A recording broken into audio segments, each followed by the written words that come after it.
ازيكم يا شباب. دلوقتي هنخش في الشابتر التاني اللي بيتكلم بقى عن الكاينماتكس والميكانيكس والحركة والشغل ده. آه لو فهمت الشابتر اللي فات كويس هترتاح هنا أوي، يعني مش هتحس بأي صعوبة. تمام، احنا هنبدأ على طول. احنا قلنا الشابتر ده هيتكلم عن حاجة، هيتكلم عن ايه؟ عن الموشن في الوان دايمنشن. الموشن في الوان دايمنشن، مش هنتطرق للتو دايمنشن ولا 3 دايمنشن، احنا بنتكلم عن الموشن في الوان دايمنشن. هنضطر في الأول كده نعرف شوية كونسبتات للي اللي هو ايه الانسان اللي لسه ما عمره ما ذاكر فيزيكس بالانجلش، ونبدا نفهم حبه اكتر عن الموشن. تمام، عشان نعرف اي موشن محتاجين نعرف ثلاث حاجات. اول حاجه الديسبيسمنت، الفيلوسيتي، الاكسلريشن. وخلينا ناخد لكل واحده حته منفصله كده. تمام، فنتكلم في الاول على الديسبيسمنت.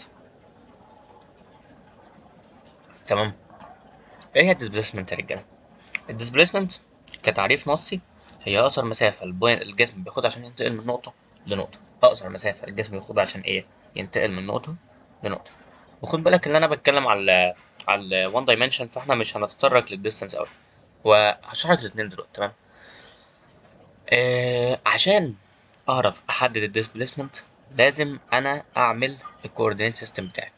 بمعنى، تخيل معايا إنك قاعد في أوضتك، اتنقلت مثلا من على السرير لحد مثلا قول الشباك بتاع اوضتك او اي حاجه. تمام، ايه الديسبيسمنت اللي انت عملتها؟ هتقيس منين لمنين؟ من السرير، صح، لحد وليكن الشباك، هنا لحد الشباك. تمام، فخد بالك انا هنا عملت ايه؟ عملت الكوردينيت سيستم اللي احنا اتفقنا عليه يا رجاله. تمام، ايه هو الكوردينيت سيستم؟ كوردينيت سيستم، انا فور اكزامبل حطيت هنا، قلت مثلا هنا دي نقطه بهتي، هعملها عند الزيرو. هل لازم تبقى عند الزيرو؟ اكيد لا.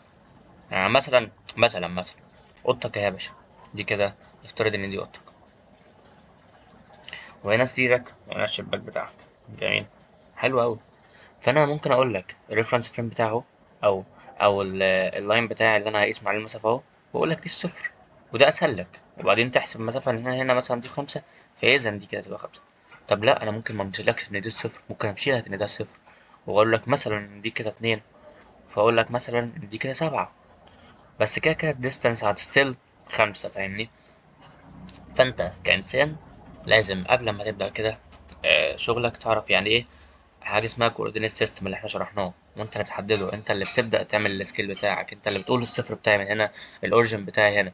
وبما انك حددت آه قول معايا، بما انك حددت لاين وحددت اوريجن، فانت كده عملت ريفرنس فريم. ايه معنى ريفرنس فريم؟ يعني نقطة مرجعية. يعني ايه نقطة مرجعية؟ يعني انا بقيس كل حاجة في الأوضة تبعا للنقطة دي، بما اني شغال عليها، بما اني شغال على السيستم ده. اذا الشباك مثلا بالنسبة لي على بعد 5، طب السرير بالنسبة لي على بعد 2، طب مثلا الدولاب بالنسبة لي على بعد 7، فاهمني؟ آه بالنسبة لي حطيت الريفرنس فريم بتاعي، ده كده ريفرنس فريم، ده كده ريفرنس فريم، ده السيستم بتاعي. تمام، في فرق شاسع بين لما اقول لك displacement واقول لك distance. يعني ايه برضو او مقصود الديسبيسمنت يا باشا؟ وانا وضحت برضو الفيديو ده في الفيديو اللي فات، بس انا هتطرق للايه، لل للموشن في 2 دايمنشن عشان اعرف اشرحها كويس. distance. تمام،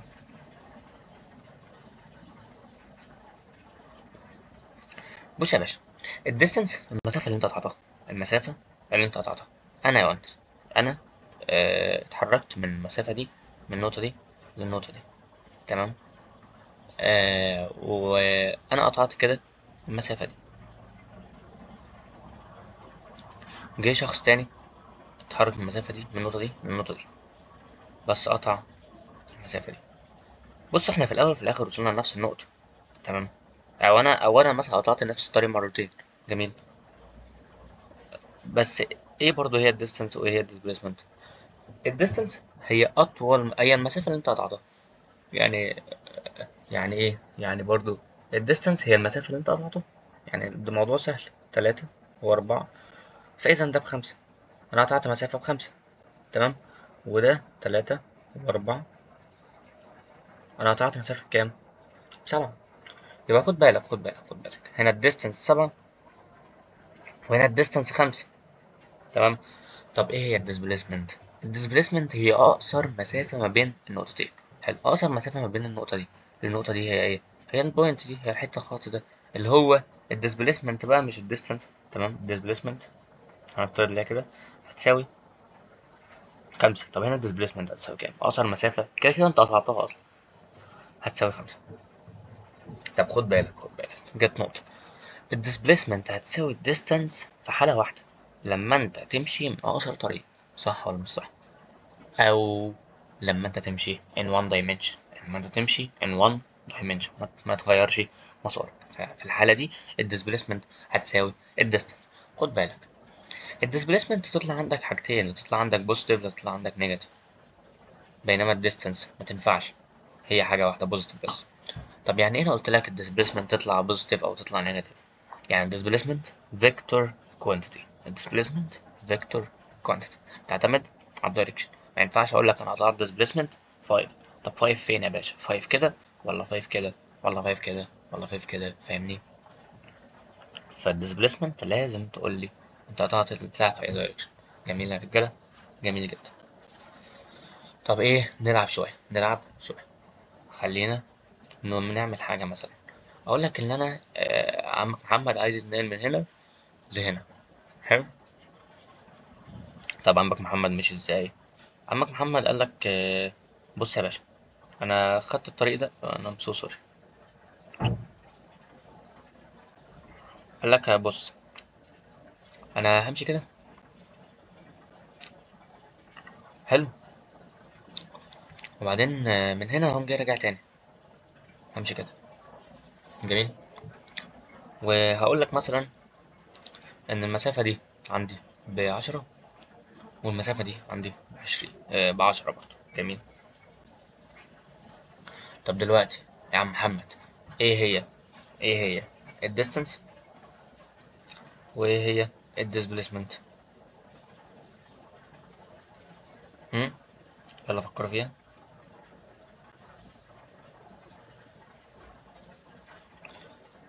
يلا بسرعة. الديستانس ألا وهي الطول الفعلي للطريق اللي أنا قطعته. جميل. يعني 10 و10 و10، يعني رحت ب10 عند النقطة دي، بعدين رحت ب10 عند النقطة دي، بعدين رجعت تاني، اللي هي كام يا رجالة؟ 30. دي الديستانس. الديسبيسمنت أقصر مسافة ما بين النقطتين، ألا وهي، خلاص أهي. تمام. 10. آه الموضوع سهل، الموضوع سهل. طب أديك مثال تاني.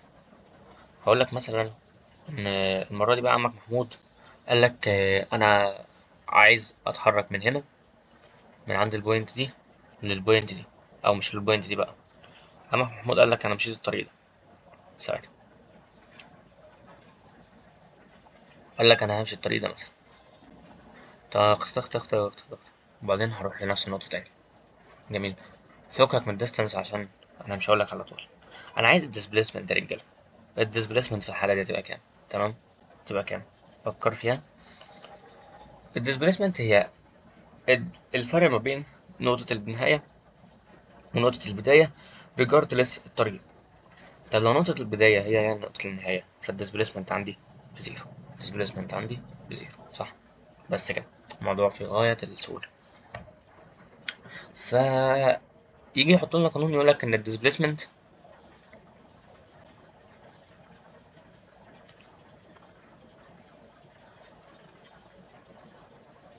كفيكتور بتساوي الواي كفيكتور فاينل ماينس الواي كفيكتور انيشال.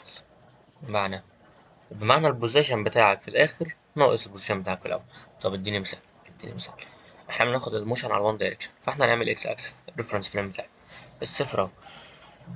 قلت لك يا باشا انا بدأت من 20 وهروح ل50.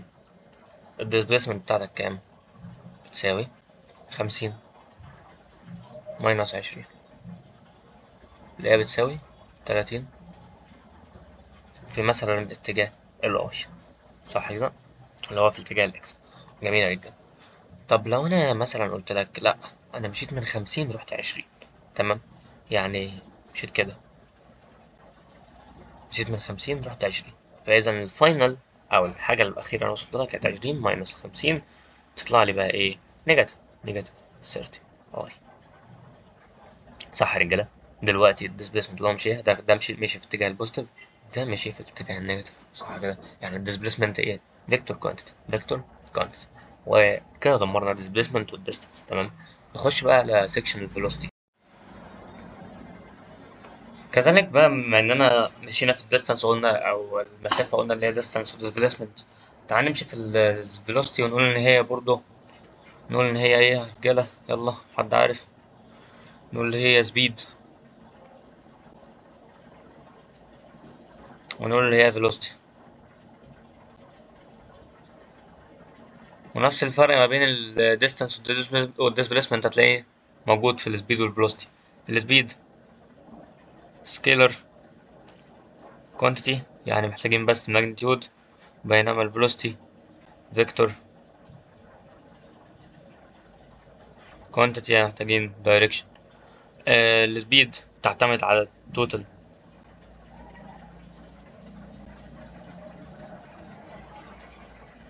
distance،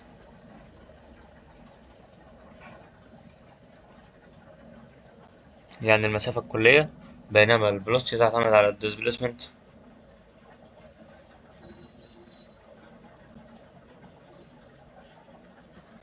أي الإزاحة. جميل. طب خلينا نمشي شوية. هنلاقينا عرفنا إن في عندك حاجة اسمها الأفريج سبيد. جميل يا رجالة. الأفريج سبيد يقول لك التوتال distance على التايم. جميل جدا. خلينا نلعب معاكم شوية بقى. أنا قلت لك الأفريج سبيد بتساوي التوتال ديستانس على التوتال تايم. جميل. طب يقول لك إن أنا عندي مثلا واحد آه قطع مسافة 20 كيلو في 3 ساعات، بعدين ريح ساعة، وبعدين جه قطع مسافة 50 كيلو في ساعتين. جميل. هات لي الافريج سبيد. الافريج سبيد قلنا التوتال ديستانس على التوتال تايم، توتال ديستانس على التوتال تايم، يعني 20 زائد 50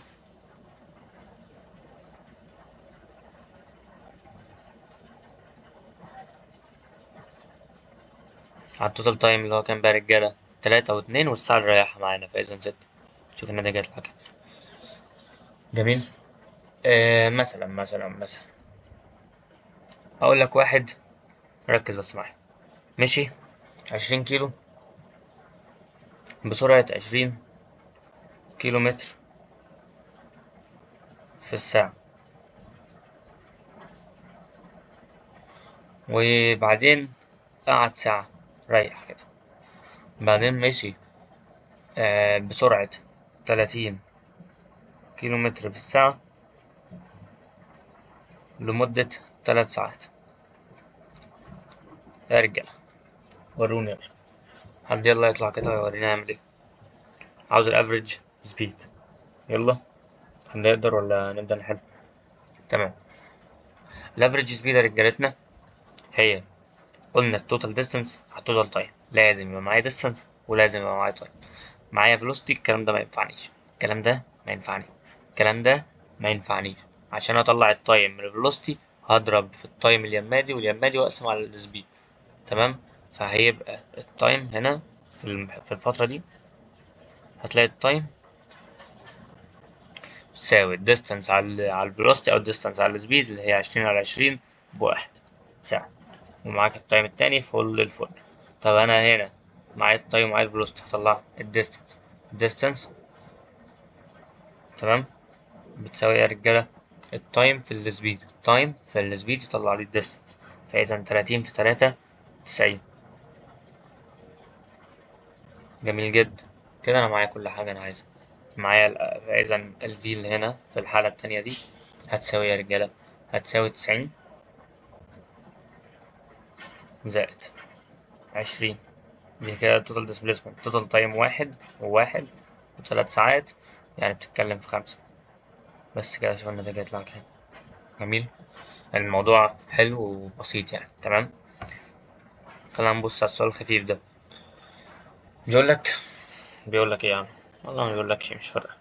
قال لك ترتر سلحفة وأرنب بيجروا في ديستانس 4. تمام. الأرنب جري نص كيلو وبعدين وقف 90 دقيقة. تمام. بعد ما صحي افتكر إن عنده إيه؟ سباق. ثواني.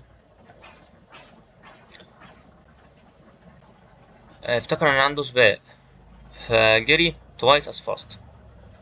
تمام. وخلص السباق كله في توتال ديستنس، في توتال تايم بيساوي 1.75. توتال تايم في السباق كله. جميل. ده مع وقت الراحة.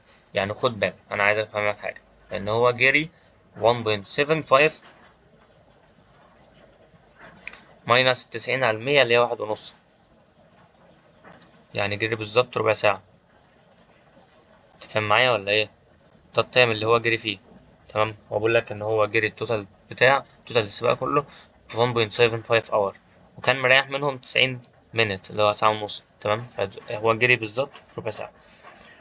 فكك بس اللي احنا عملناه ده. تمام. هو عايز ايه؟ هو بيقول لك طلع لي الافريج سبيد اوف ذا رابت. هل الموضوع صعب؟ الموضوع بسيط جدا. الافريج سبيد، السبيد يا عم، افترض الاس اي حاجه يا جدع، بتساوي التوتال ديستانس على التوتال تايم. خد بالك ان هو مديك الديستانس اللي هو سيبقى ب4. التوتال تايم 1.75 هم مديهولك دايركت. تمام. هتطلع الموضوع عادي بكل سهوله. تمام. على الحسب بتاعتك بقى. وات عاوز بعدها. ثانية يا رجالة.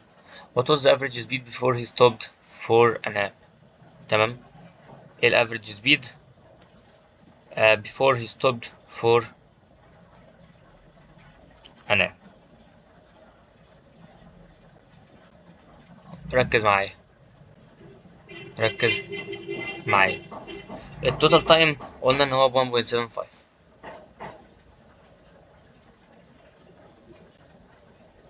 اه I'm so sorry قصدي. التوتال تايم اللي هو جري فيه بتساوي 0.25. ده بتساوي الديستانس اللي هو قطعها الأولى 0.5 على الفيلوسيتي اللي هو كان ماشي بيها، صح؟ بلس الديستانس اللي هو قطعها التانية، مع ان السواق كله ب4 فالديستانس التانية 3.5. خد بالك ان هو قال لك ان هو جري بسبيد ضعف السبيد اللي هو كان ماشي بيه، فاذا 2 في. رجاله انتوا فاهمين انا عملت ايه؟ هفهمكم اكتر. التوتال تايم اللي جري فيه بتساوي التايم اللي جري فيه قبل ما ينام زائد التايم اللي جري فيه بعد ما ينام. بعد ما نام. صح ولا لا؟ صح جدا. التايم بيساوي ايه؟ بتساوي الديستانس على الفيلوسيتي، اللي هي بتساوي في اول فتره اما قال لك ان هو جري نص متر، نص كيلو. تمام. وكان اكيد بيجري بسبيد معين انا لسه مش عارفها، دي اللي هو بيسأل عليه. صح. بس اذا بفي. قال لك اول ما صح جري بفي 2 في يبقى ضعف السبيد. تمام. انتوا فاهمين الموضوع؟ اظن الموضوع بسيط يعني. حط ده على الحاسبة بالنص كده هيطلع لك عادي 0.5 على الاكس زائد 3.5 على الاكس، قصدي 2x. تطلع لي ان الفي بحوالي كام؟ 9. موضوع بسيط جدا يعني. اللي يخلينا بقى ناخد الافريج سبيد يخلينا ناخد الافريج فيلوسيتي. صح ولا مش صح؟ صح. زي ما قلنا الفيلوسيتي بتتعامل مع الديسبيسمنت، فاذا لما اجي اعرف الافريج فيلوسيتي في افريج هلاقي ان هي دلتا اكس على التي من دلتا تي. ايه معنى كلمة دلتا؟ يعني اكس فاينل ماينس اكس انيشال على التي، او على تي فاينل ماينس تي انيشال. طب بص ركز عشان اوضح لك بس الفرق كده زي الشاطر. انا معايا بوينت اكس ومعايا بوينت واي. تمام. انت مثلا يا باشا قطعت الطريق ده. طب لا قطعت الطريق ده. تمام. عشان توصل للنقطة دي. الافريج سبيد تهتم بالطريق ده فعلا، صح. الافريج سبيد تهتم بالطريق ده فعلا، بينما الافريج فيلوسيتي تمام تهتم بايه يا رجاله؟ ركزوا كده يا رجاله. الفي افريج بقى تهتم بايه؟ I'm so sorry. تهتم بالظبط بالديسبيسمنت. يعني ايه ديسبيسمنت يا شباب؟ يعني اقصر مسافه. تهتم بدي، صح كده؟ صح كده. مش فارقه معايا التايم. لو انا قطعت الطريق ده مثلا وخدت تايم، لو قطعت مثلا الطريق ده وخدت تايم مثلا يا رجاله فور اكزامبل 10 مثلا ثانيه يا جدعان، وقلنا ان دي ب5 متر مثلا، صح كده؟ تمام. فاذا والديستانس دي يا رجاله ب100 متر يا رجاله، تمام يا رجاله. فاذا الافريج سبيد، الافريج فيلوسيتي قصدي ب5، هي التوتال الديسبيسمنت قصدي، او الاكس فاينل ماينس الاكس انيشال على التايم اللي هي 10. بينما خد بالك معايا السبيد هنلاقيها 100 على 10. لاحظ الفرق، لاحظ الفرق. جميل يا شبابنا، جميل جدا. خلينا بقى ننتقل ناحية الجرافات شوية عشان نفهم أكتر الموضوع ده. يعني إيه يا رجالة جراف؟ بما إننا بقى نخش في موضوع الجرافات والسكة دي، يعني إيه جراف؟ الجراف هو حاجة بتوضح الريليشن ما بين اتنين variable x و y. y هيبقى هو dependent variable dependent social، و x هو independent variable. تمام يا رجالة؟ طب يعني ايه dependent variable ويعني ايه independent variable؟ dependent يعني احنا لما بنغير الاكس الاندبندنت بنغير الاندبندنت، فالديبندنت المعتمد عليه بيتغير. جميل. يعني الواي معتمد على الاكس. يعني مثلا لو هعبر بالديستانس والتايم، هل اما احنا بنغير التايم الديستانس بتتغير؟ ولا اما احنا بنغير الديستانس ودي حاجه مش معقوله يعني التايم هيتغير؟ اكيد لا. اما احنا بنغير التايم كل ما التايم بيعدي كل ما الديستانس بتتغير. كل ما التايم بيعدي فاذا التايم بقى على الاكس اكسس والديستانس بقى على الواي اكسس، كل ما التايم بيعدي كل ما الديستانس بتتغير. وفي الغالب اي ريليشن وذ تايم هتلاقي التايم هو اللي على الاكس اكسس، في اكسلريشن اي حاجه هتلاقي التايم هو الاكس اكسس. طب خلينا بقى كده نفترض إن في رجالة مثلا طريق وعربية ماشية عليه. جميل. ومحدد ريفرنس فريم وليكن الصفر بتاعك هنا، وانت واقف بتتفرج كده وماشي قاعد تحسب، بتعمل لي جدول، عامل لي جدول جميل كده زي عيونك، وقلت لي هنا تايم وهنا الاكس او الديستانس. جميل. وقاعد تاخد بوينت وبوينت وبوينت وبوينت وبوينت، وبعدين تقول لي في الاخر انا هرسمهم لك على جرافات. ايه الانواع اللي ممكن تظهر لي؟ اول نوع رجاله، هو مش عارف ليه نازل بميل كده بس ثواني. اول حاجه اول حاجه تمام. ادي الديستانس او البوزيشن يعني، وادي التايم.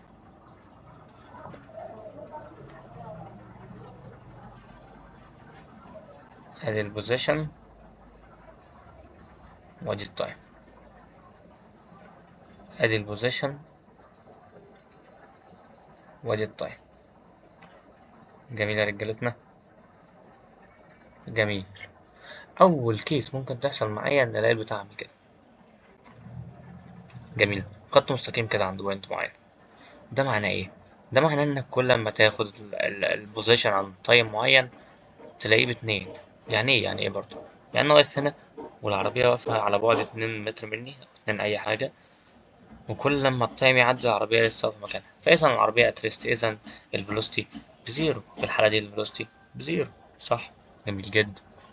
طب الحاجة التانية، ممكن ألاقي البتاع لاين لينير كده. جميل. دي بيزيد بنفس المقدار كل شوية.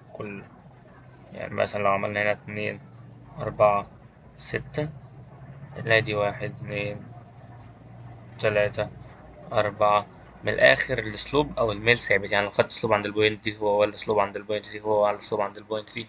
طب ده معناه ايه؟ ده معناه ان الدلتا اكس على الدلتا تي ثابتة كونستانت. يعني ايه يا رجالة دلتا؟ يعني تغير، يعني ميل، يعني سلوب. يعني ايه دلتا اكس؟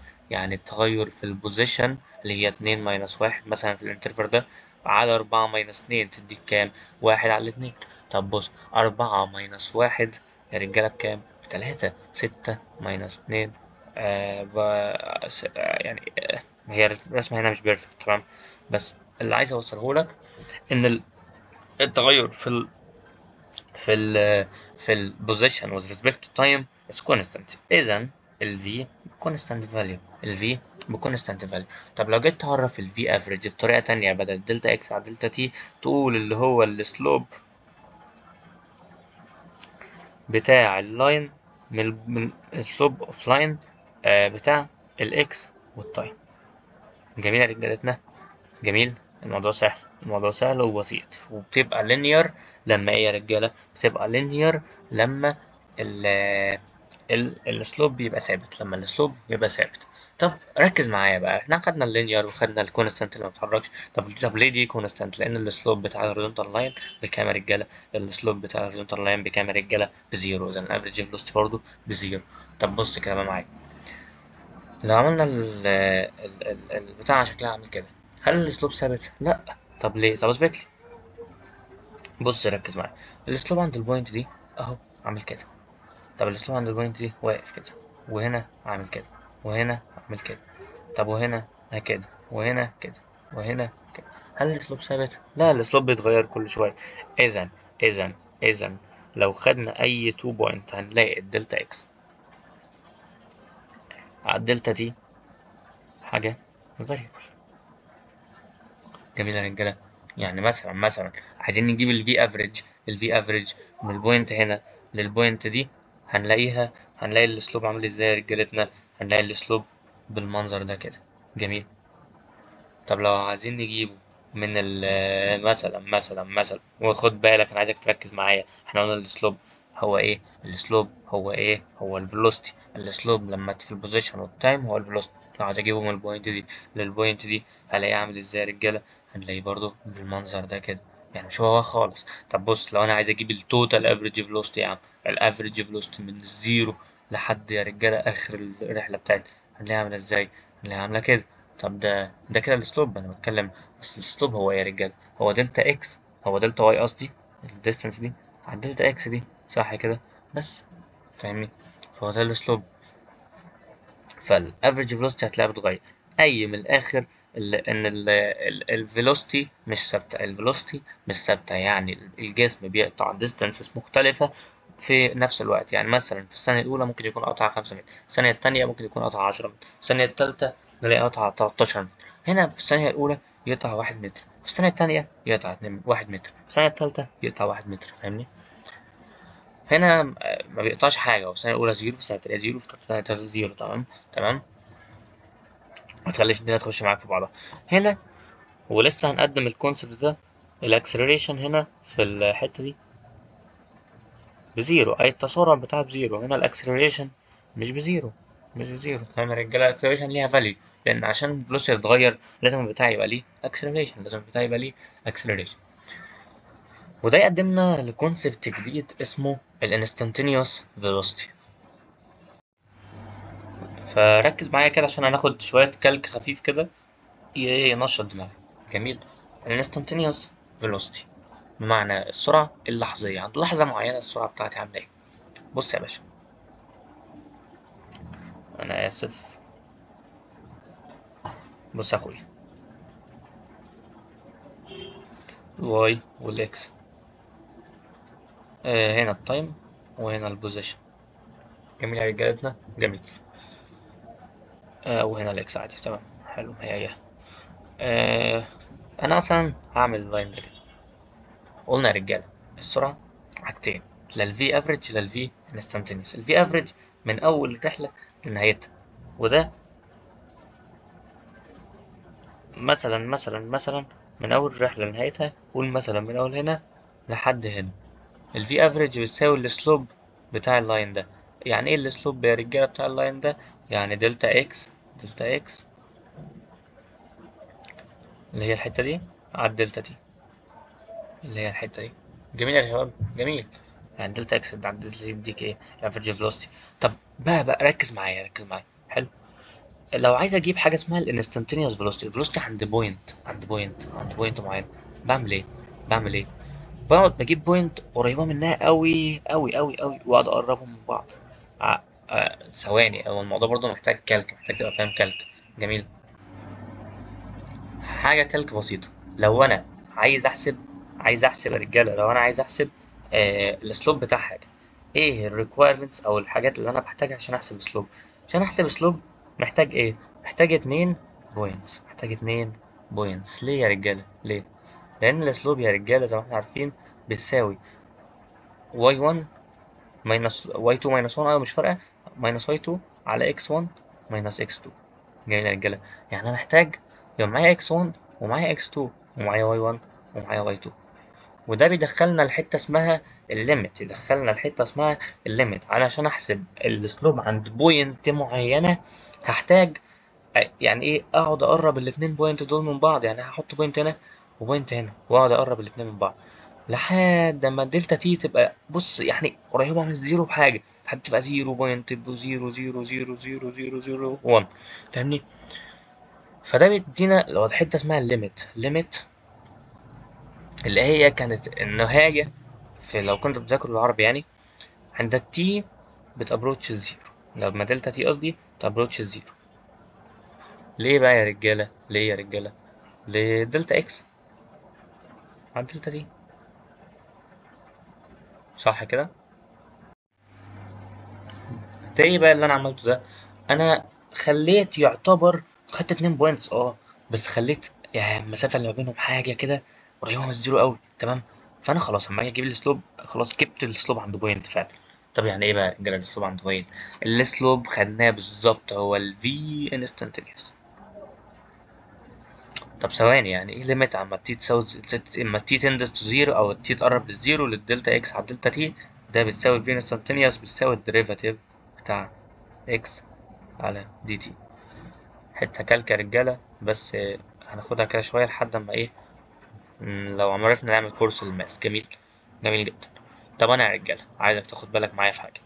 انا لو جبت السلوب عند اي بوينت هنا في اللينير بتاع ده، في اللينير ريليشن، يعني بص انا البوينت ده هلاقي السلوب بتاعها كده، البوينت ده هلاقي السلوب بتاعها كده، البوينت دي هتلاقي السلوب بتاعها كده. يعني من الاخر هتلاقي الفي افريج او السلوب من اول الرحلة لاخرها هو السلوب عند اي نقطة. طب ده معناه ايه يا رجالة؟ معناه ان الفي افريج صح بتساوي الفي انستانتينيوس. معناه ايه برضو؟ معناه ان هو بيتحرك بالفي كونستانت. معناها ان الفي كونستانت فاليو، السلوب مش بيتغير على ايه؟ على مدار الرحلة كلها كمان. تمام.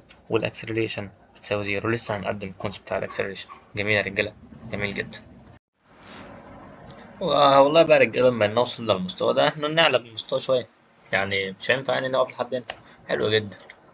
خلصنا اللينير وقلنا ان دي كونستانت فيلوسيتي وبتاع. خلينا بقى نخش في العمق شوية.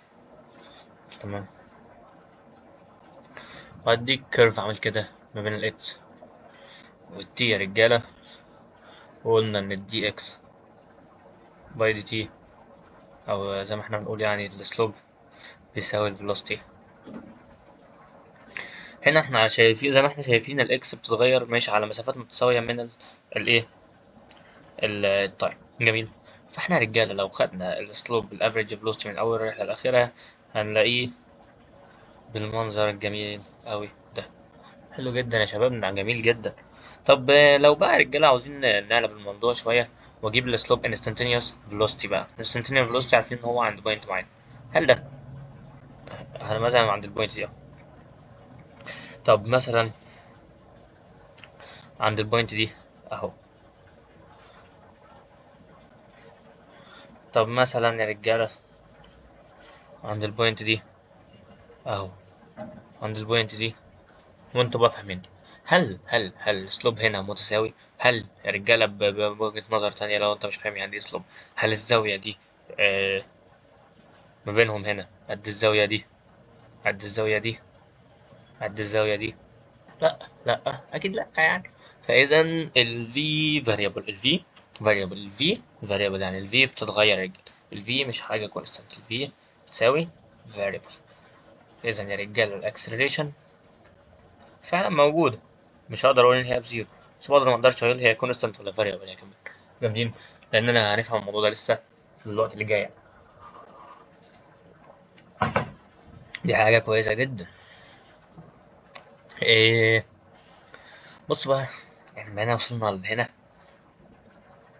فانا محتاج منكم ايه؟ شوية تركيز، يعني مش هنسيبها بقى، يعني خلينا نخلصها خالص، نزود حاجات على الريفرنس شويتين تلاتة، ونبقى احنا بنسيج في الاول وفي الاخر.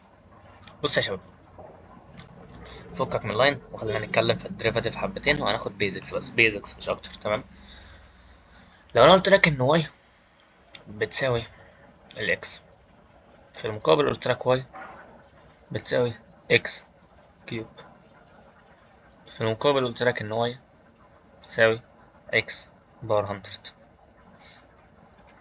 الديريفاتيف يا رجاله، الديريفاتيف يا رجاله بنجيبه ازاي؟ نزل الباور واطرح من الأس واحد، فإذا هتلاقي إن واي داش اللي هي الديريفاتيف بتاع الواي اللي هو دي واي باي دي إكس،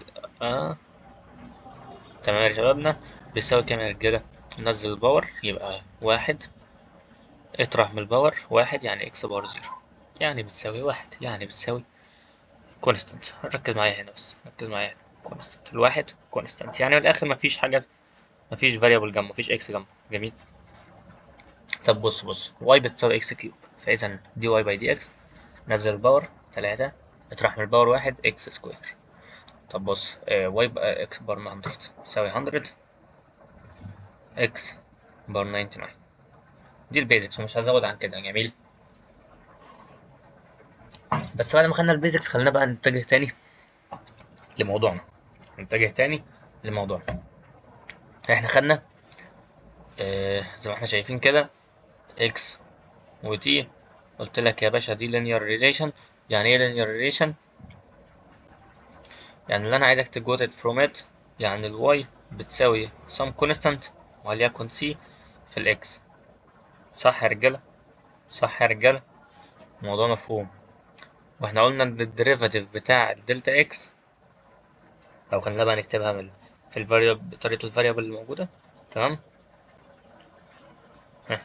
انا اسف، الاكس بتساوي some constant وليكن c في التي.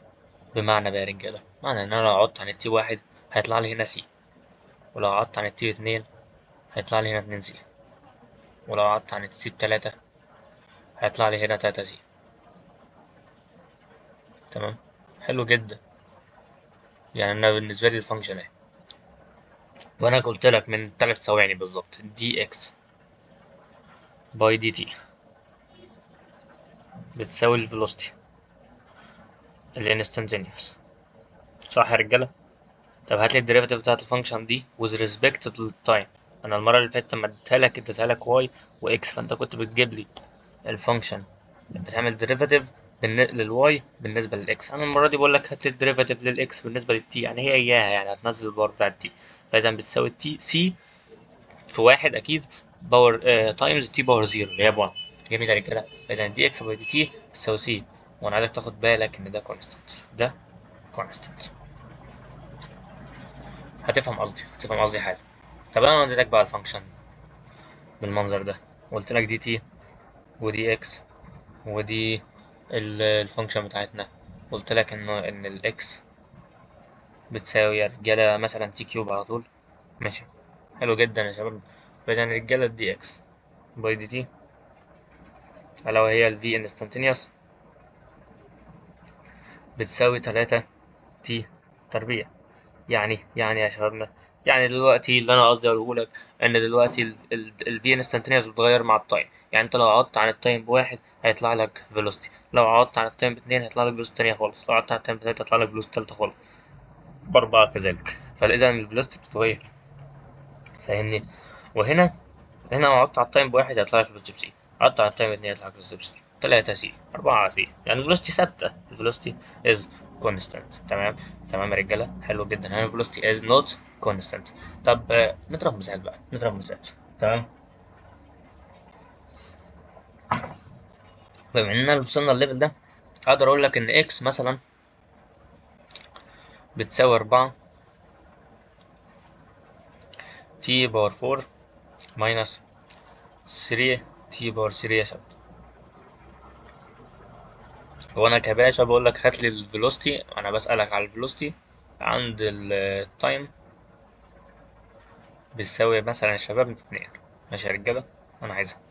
طب انت هتعمل ايه؟ اول حاجة هتجيب الدي اكس باي دي تي اللي هي بتساوي الفيلوسيتي. طب استنى بس عشان نفهمك حاجة، يعني دي الفانكشن اللي قدامك دي بتعبر عن ايه؟ بتعبر عن التغير بتاع الاكس كل ما التايم يعدي. يعني لو عبرت عن التايم بزيرو هتلاقي الاكس بزيرو، لو عبرت عن التايم بواحد هتلاقي الاكس طلعت مثلا باربعة ناقص تلاتة بواحد، لو عبرت عن التايم باتنين. شوف بقى فاهمني، الموضوع بسيط يعني.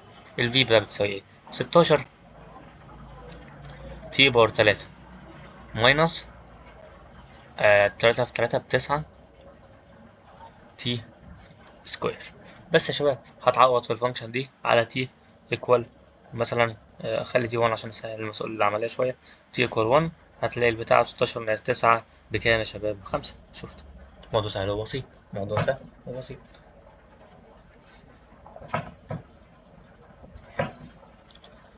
آه احنا كده زودنا اصلا عن سيرفي. تمام كده علينا بالليفل شوية، وكله مفيد ليك في الأول وفي الآخر. يعني أنا عايزك تخش في حوارات الكالك شوية لأنها مهمة في الفيزيكس. الفيزيكس من غير كالك دي لعبة صغيرة. تمام. بعدين احنا كده لسه متقلناش، احنا لسه في الخفيف، احنا بنلعبك على الباورز مش أكتر. تمام. آخر حتة في الكونسبت الأول واللي عامل مشاكل بقى خلاص كده أو بيخلص أهو، ألا وهو الأكسلريشن.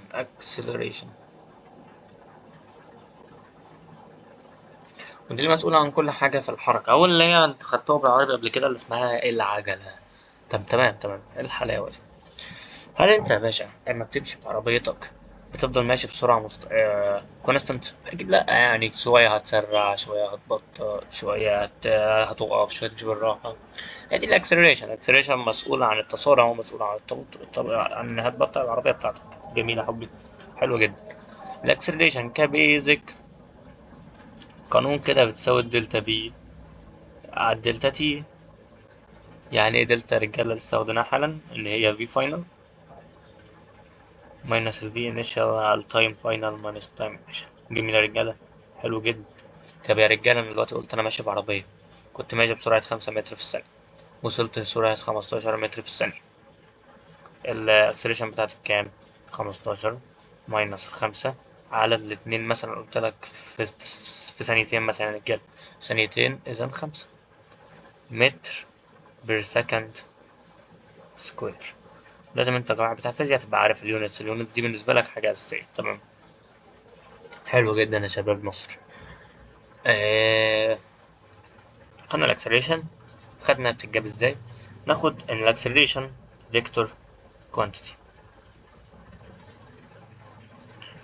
يعني يا رجاله عايز اوضح لك حاجه، عايز اوضح لك ايه، ان انا معايا عربيه ماشي بيها في الاتجاه ده، الاكسلريشن عندي ممكن تبقى في اتجاهين. لا الاكسلريشن تبقى في الاتجاه ده، لا الاكسلريشن تبقى في الاتجاه ده. طب يا رجاله لو الاكسلريشن عكس الحركه زي ما في الاتجاه اللي تحت ده، اسمه ايه؟ اسمه slowing down.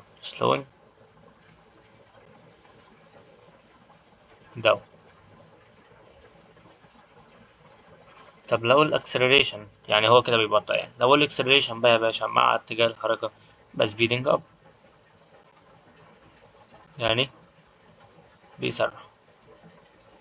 جميل يا شبابنا، حلو جدا. طب اديني مثال، انا عايز اقول لك مثلا واحد كده ماشي باكسلريشن مثلا يا شباب 5، اللي هي بتساوي 5، والفي انيشال تساوي 0، والتايم بتساوي 2. ايه اللي هو المتوقع؟ متوقع ان 5 ان الفي فاينل تبقى ايه؟ اعلى، لانه ماشي في نفس اتجاه ال وحتى لا ثانية عشان بس الفي انيشال بوان. تمام. المتوقع ان الفي تبقى اعلى. ليه؟ لانه مش في نفس الاتجاه. اذا تحت التايم باتنين الفي فاينل اللي احنا محتاجينها ماينس الفي انيشال، اتعامل بقى بحساباتك، هيطلع لك الناتج ان الفي ماينس ال1، هيطلع لك بالنسبة لك ان الفي فاينل اكبر من ال1، هيطلع لك ان الفيلوسيتي زادت. تمام. عايز اقول لك حاجة. طب نعكس الحوار شوية. لو قلت لك ان الاكسلريشن بنيجاتيف 5 والفي انيشال يعني نيجاتيف 5 يعني ماشي في الاتجاه العكسي اهو، والفي انيشال وليكن ب5، عايزها عند التايم بتساوي 1. تمام. بص يا اسطى، ادي الاكسلريشن بنيجاتيف 5 بتساوي على التايم اللي ب1 مش هتفرق بقى الفي فاينل اللي احنا محتاجينها ماينس الفي انيشال اللي هي ب5، فاذا الفي فاينل هتطلع بزيرو. يعني هو سرعته قلت لزيرو، كان بيتحرك ب5 قل لزيرو. طب عايز اوضح لك حاجة تانية. لو انا قلت لك ان الجسم مثلا اتحرك من هو فين؟ اتحرك من في فاينل، من في انيشال قصدي، تساوي -10 ل في فاينل تساوي -20. ده عبارة عن ايه يا شباب؟ ده كده زاد ولا قل؟ هنعرف حال في تايم يا رجالة بتساوي 2. ماشي. إذا الأكسلريشن بتساوي في فاينل ماينس في انيشال -20 ماينس في الماينس بتساوي +10 على التايم اللي هو 2 تساوي -10/2 equal -5. مش جميل يا شبابنا؟ متر بير سكند سكوير. يا رجالة، الواد بيتحرك في أي اتجاه؟ بيتحرك في الاتجاه ده، اتجاه النيجاتيف. الأكسلريشن بتتحرك في أي اتجاه يا شبابنا؟ الأكسلريشن يا باشا بتتحرك في الاتجاه، في الاتجاه ده، في الاتجاه النيجاتيف برضه. جميل. يعني الأوبجكت برضه بيحصل له سبيدنج أب. يعني هل الأكسلريشن نيجاتيف هل ده معناه إن هو بسلو داون؟ لأ، الموضوع معتمد على الاتجاه بتاع السرعة. هل هما بقى فعلا نفس الاتجاه ولا لأ؟ طب هو نختصرها كده بقى بحاجة بسيطة. أقول لك إن في ال A في ال A لو أكبر من الزيرو، يعني لو رقم بوزيتيف، فهو كده سرعته بتزيد. تمام، يعني بيسبيدنج اب بس في النيجاتيف دايركشن او في البوزيتيف دايركشن. بينما لو الفي في الاي اقل من الزيرو فهو بيسلوينج داون. وده واضح هنا لما كان الاتنين بيتحركوا في النيجاتيف كان بيسبيد اب، بس لما كان هنا واحدة بتتحرك في النيجاتيف والتانية بتتحرك في البوزيتيف لقيناه بيسلو داون. صح كده يا رجالة؟ تمام. مش هتلاقوا الكلام ده في حتة صدقوني. آه كده خلصنا حوار الاكسلريشن كده يعني هي هنت بسيط عليه. الاكسلريشن نفس الفيلوسيتي وفي انستنتينيوس اكسلريشن والكلام ده كله يا رجالتنا والله. جميل جدا، حلو قوي. فانا عندي بقى المره دي مش هرسم لك جراف للاكس، هرسم لك جراف للفي مع التايم. بقول لك ان الفي بتعمل كده، واديك جراف تاني اللي هو اللي احنا متعودين عليه اللينير ده، بقول لك ان الفي والتايم كده، واديك جراف تالت اللي احنا نفس اللي احنا عملناه في البتاعه التانية، واقول لك الفي والتايم. خلينا نبدا باسهل واحد اللي هو اللي تحت. اسهل واحد اللي هو اللي تحت قال لك ان الفي كونستانت ويز تايم. خد بالك يا باشمهندس، لو انا حطيت هنا اكس احوالنا تتغير، لو انا حطيت هنا اكس احوالنا تتغير. كده يبقى انت عامل حسابك ان انا مش بتحرك لو انا حطيت هنا اكس.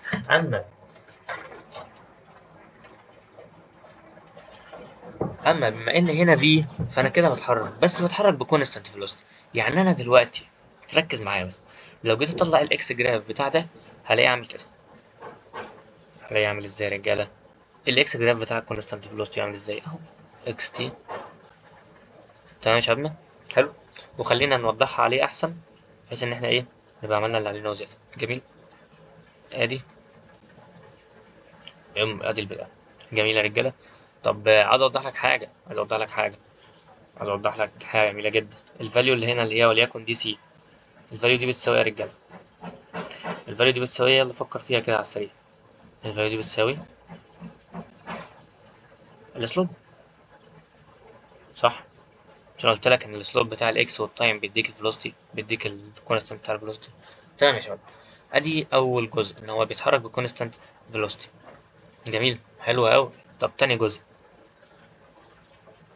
اللي هو انا اقول لك بيتحرك بفيلوسيتي مثلا لينير دي اسهل، ده تاني اسهل واحده. تمام. ده لو جيت ارسم له الاكس هلاقيها ايه يا رجاله؟ هلاقيها ايه؟ فكر فيها كده بهدوء. هلاقيها كوادراتيك فانكشن. هلاقيها ايه؟ كوادراتيك فانكشن، يعني اكس سكوير. لو جيت ارسم الاكس بتاعتها هلاقيها عامله ازاي يا رجاله؟ عامله كده. تمام يا شباب. ليه يا رجاله؟ ليه؟ لان انا قلت لك ان الفيلوسيتي هي الديريفاتيف بتاعه الاكس، وبما ان البتاعه دي لينير فالباور بتاع الاكس ب1، فاذا الفي لو جينا نرسم الجراف ده هنلاقي مثلا 2 اكس بلس سي، او 2 سي اكس. فاهمني يعني ايه؟ فاهمني؟ اظن فاهم يعني، حتى مش فاهم الموضوع ده ليه ريليشن بالكالك شويه، هو لسه انا عليت في الليفل حبه يعني. إيه دلوقتي الخط الاحمر ده هو الديريفاتيف بتاع الخط الاخضر ده، جميل يا شبابنا. وده يقول لك ان الفيلوسيتي بتتغير لينيرلي. عايزك احنا خرجنا من الموضوع مش عارف ليه. خد بالك في الجراف ده الاكسلريشن بزيرو. ليه يا شباب؟ ليه؟ انا ما قلتلكش في الاول الاكسلريشن، انا قلت لك الاكسلريشن بتاع دلتا في على دلتا تي، اللي هي انت ممكن تشيل دلتا وتقول لي دي في باي دي تي. يعني السلوب بتاع اللاين بتاع الفي with respect to ايه؟ to time يا حبيبي. تمام. تمام يا رجالتنا. حلو قوي. يعني دلوقتي لما اجي اجيب السلوب بتاع الهوريزونتال لاين للفيلوسيتي هيطلع زيرو. ايوه اكيد الفيلوسيتي السلوب بتاع الهوريزونتال لاين بايه؟ زيرو. بينما هنا لو جينا نجيب الايه هنلاقيها كونستانت سي. صح كده؟ ليه؟ عشان تنزل باور هتلاقي واحد بقى زي الاكس اتشالت خلاص، بتعمل تشال. تمام يا رجاله. هنا بقى يا شبابنا، هنا لو جيت اجيب الاكسلريشن هتلاقيها بتتغير. الاكسلريشن از variable. ليه؟ لان الفيلوسيتي من الواضح ان هي سي مضروبة في اكس سبار أي حاجة أكبر من الواحد. يعني فاهمني؟ يعني ممكن تبقى 2 3 4. فإذا الأكسلريشن اللي طالعة بتساوي 4 سي مثلا في اكس كيوب. هي بتتغير مع الإيه؟ مع التايم يا شباب. تمام؟ بتتغير مع إيه؟ مع التايم. إن الأكسلريشن فاريبل، إن الأكسلريشن فاريبل، إن الأكسلريشن كونستنت، إن الأكسلريشن بزيرو، إن الأكسلريشن بزيرو. خلينا بقى ايه ناخد سؤال نجمع فيه كل اللي عدى دوت، فانا حاسس ان دماغكم ايه اتلخبطت معايا كده خالص. بصوا، خلينا نلعب مرة بالجراف، وخلينا نلعب مرة او خلينا نبدأ بالاكس. حل معايا يلا يا شباب. او ليه نرجع لنفس السؤال اللي كنا عاملينه قبل كده اهو. كنا طلعنا من هنا الفي وقلنا اللي هي بكذا. تمام. طب انا عايز يا رجاله الاكسلريشن عند تايم ايكوال 1. انا قلت لك الاكسلريشن ايه؟ دي في باي دي تي، صح يا رجاله؟ فانت هتعمل ديريفاتيف تاني للفيلوسيتي. تمام. اللي هيطلع لك الاكسلريشن اللي هي 3 في 16 بكام يا شبابنا؟ 3 في 16 بكام؟ ثواني. 48 تي سكوير ناقص البار واحد ماينس 2 في 9 18 تي.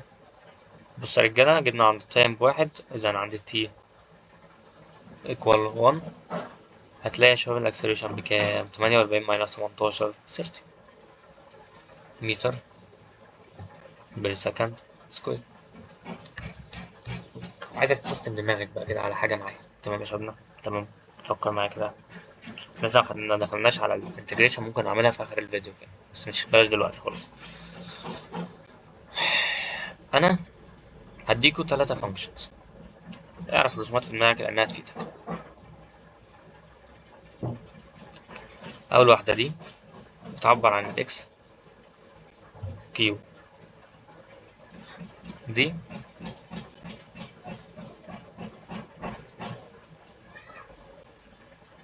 بتعبر عن الإكس سكوير، دي بتعبر عن الإكس. تمام يا رجالة؟ دي الديريفاتيف بتاعت دي، ودي الديريفاتيف بتاعت دي.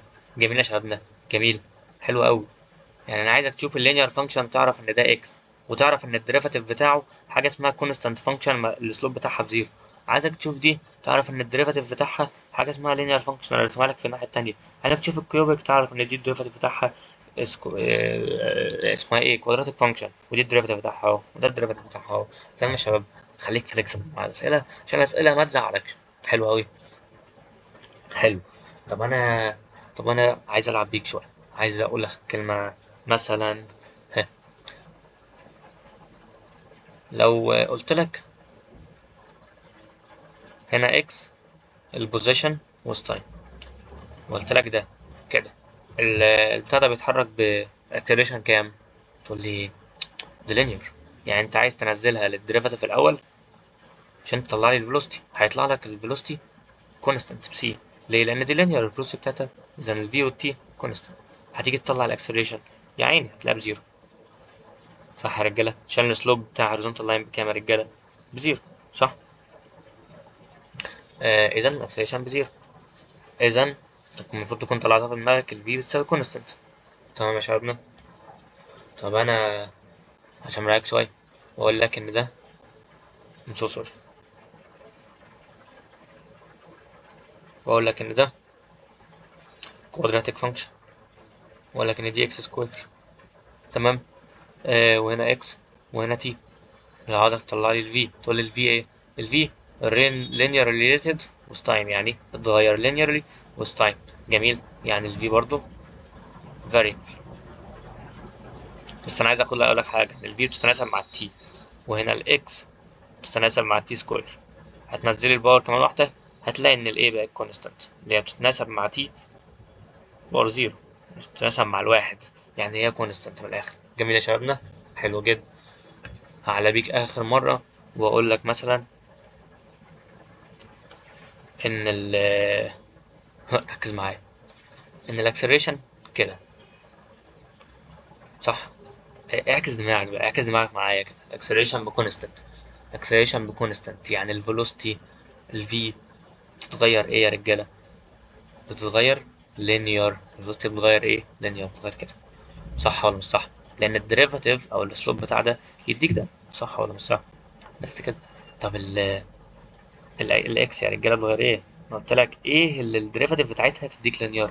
ايه عكس الديريفاتيف بسرعه؟ عكس الديريفاتيف الانتجريشن تديك كوادراتيك. تمام، دي الديريفاتيف بتاعتها دي، ودي الديريفاتيف بتاعتها دي. صح يا شباب؟ صح جدا. طبعا عشان انا هدلعك في الحته دي، صدقوني. تمام. ونختم بقى الفيديو ده. احنا خلصنا اول كونسبت، ده كله لسه في اول كونسبت، بس الصراحه الكونسبتات الثلاثه الباقيين حاجات فارغه يعني. احنا كده عملنا اللي علينا وزياده في الكونسبت ده، ظبطناه دمرناه. ف استنوا الفيديو الجاي نكون مخلصين.